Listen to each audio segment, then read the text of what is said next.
Nagkagulo nga po pala ang mga players ko kagabi mga idol. Nakadahilan ng meron daw pong umalingasaw bigla sa kalagitnaan po ng kasarapan lang paglalaro. At dito mga lodi, nagtuturuan na po sila kung sino po ang salarin sa nangyayari pong ito. Ito po yung disadvantage mga lodi kapag naka-aircon po yung inyong pwesto. Meron pong kakaibang amoy mga lodi, nagiging ninja po agad ang mga players ko. At ito nga po naka-blue mga lodi na naka-t-shirt, siya po ang pinagbintangan mga idol. At para po mapatunayan na hindi po sa kanya galing ang masangsang na amoy, inangat niya po ang kanyang tsinelas mga lodi. At doon po nila napatunayan mga idol na hindi po pala talaga sa kanya galing. Kaya agad-agad po nila ako tinawag mga lodi. At sumakto pa po talaga na kumakain po kami ng hapunan nitong time na ito mga idol, no? At eto pa masaklap mga idol, hindi pa po ako nakakasubo niyan, pero agad po akong bumaba para po tingnan kung ano po nangyayari sa ibaba. Eto na, nung nasa baba na ako mga idol, sinumbong nila ang kaganapan at nung pagbukas ko po ng bintana at ayun nga po, umalingasaw po ang baho. Tinanong ko po kung sino pong nakatapak ng evac.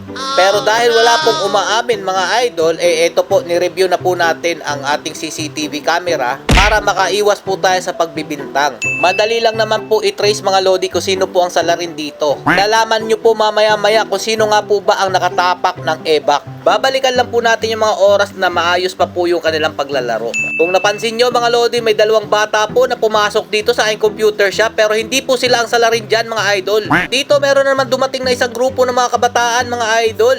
Doon pa lang mga lodi, nag-react na po yung mga babaeng nakatambay sa aking labas. At dito nga mga lodi, pumasok na po sila sa aking computer shop. At etong panahon na ito, wala pa pong nagre-reklamo mga idol. Kasama po itong mga babae na nakatayo po. So eto na mga lodi, magdo-doorbell na po sila sa akin. At mapapansin nyo po itong babaeng ito mga lodi, siya po talagang unang nakapansin. Siya po ang unang naging ninja dito nung panahon na iyon. At eto na nga, sinimulan niya na pong maging ninja. At hindi niya po matiis, kaya po lumabas na lang po siya mga idol. Supermado mga idol, itong huling mga kabataan na pumasok sa aking computer shop, sila po ang salarin sa nangyayaring ito. At kung mapapansin nyo dito mga lodi, tinuturo ko po silang tatlo. Dahil sila nga po ang suspect sa pasabong na ito. Ang una mga lodi, todo deny pa po sila. Pero kalaunan mga lodi, nagsilabasa na po sila at nakumpirma po natin na sa kanila po talaga galing ang mabahong amoy na iyon. Kinausap ko sila ng maayos na bumalik sila pagkatapos po nila makapaglinis. Pero alam nyo po ba mga lodi, nabibilib po ako sa mga batang ito. Sa murang edad po nila mga lodi, madiskarte na po. Sila po kasi ang nagbabahay-bahay dito para po magtapon ng basura.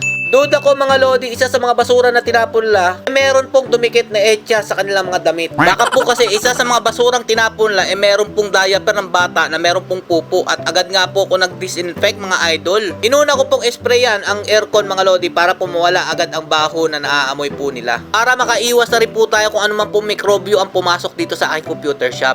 Ako po'y sanay na po dito sa mga pangyayaring ito mga lodi. Hindi lang po ito unang beses na nangyari dito sa aking computer shop. Naiintindihan ko naman po mga lodi yung mga bata. Dahil po mga lodi, ultimo kapatid ko ginagawa niya rin po ito pagtatapon po ng basura sa mga bahay-bahay. Pero mga lodi, ngayon po pamilyado na po siya at nagsisilbi na po siya bilang tagapagligtas po ng ating bansa. Kaya mga idol, kapag may nakita po kayo mga ganyang klaseng madiskarting bata, purihin nyo po sila. Eto at biniro ko na lang yung mga player ko na kung meron pang amoy, ubusin nyo na lang po sa pagsimhot.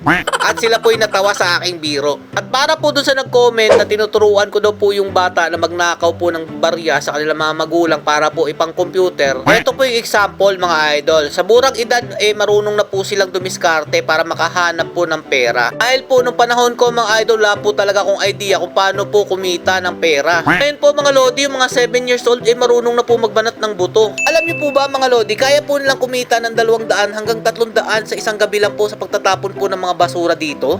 Para po sa mga mandurugas dyan at hindi po marunong lumaban ng patas, mahiya naman po kayo sa balat ninyo. Buti pa nga po yung mga bata dito marunong nang dumiskarte. Tapos yung mga nakikita po natin mga nagnanakaw, nanlalamang na mga kapwa, malalaki naman po yung mga katawan, ba't po nila ginagawa iyon? Po mga lodi, masasabi ko pong malayo po maaabot itong mga batang madiskarte talaga. Kaya't hanggat kaya ko mga idol, binibigyan ko po yung mga batang iyan para suportahan sa kanilang mga pangangailangan.